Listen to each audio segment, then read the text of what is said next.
Hello everyone. Today I am going to discuss the energy chapter. What is energy? The capacity to do work or the ability to do work is called energy. For example, we can play, we can run and we can walk because we have energy. The SI unit of energy is joule. The next, work. When force is applied on a body, it moves and then work is said to be done. If the body does not move, then no work is done. The SI unit of work is joule. Relationship between work and energy. When we ride a bicycle or run around the playground, we feel tired.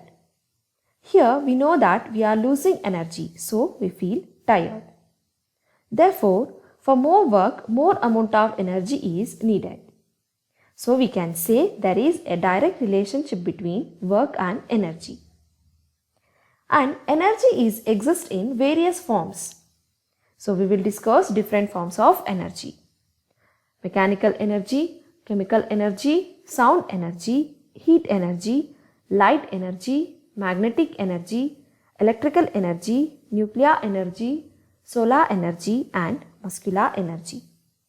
So now we will discuss mechanical energy. Mechanical energy of a body is the energy of a body due to its state of rest or motion. For example, moving car possesses mechanical energy and lifting a stone from the ground is also example for mechanical energy. And mechanical energy is of two kinds. They are kinetic energy and potential energy. So the first, kinetic energy. Kinetic energy of a body is defined as the energy possessed by it due to its motion. All the moving objects have kinetic energy. For example, running fan, moving train and flowing water also possess kinetic energy. Kinetic energy of a body depends on its mass and velocity. More the mass and velocity, more will be the kinetic energy of the body. So, kinetic energy is directly proportional to mass and velocity. The next one, potential energy. Potential energy of a body is defined as the energy possessed by it due to its position. Example, water stored in dams, stretched bow, stretched catapult and car parked at the top of the hill. Again we will classify potential energy into two types. Gravitational potential energy and elastic potential energy. The potential energy possessed by the body due to its raised height is called gravitational potential energy.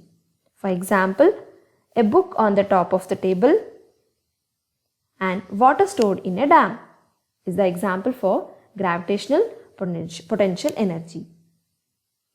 And elastic potential energy. The energy stored in a body when work is done on the body to bend, compress or stretch is called elastic potential energy. Example, stretched bow and stretched catapult is the example for elastic potential energy. Dear students, read the lesson and do the given activity. Thank you.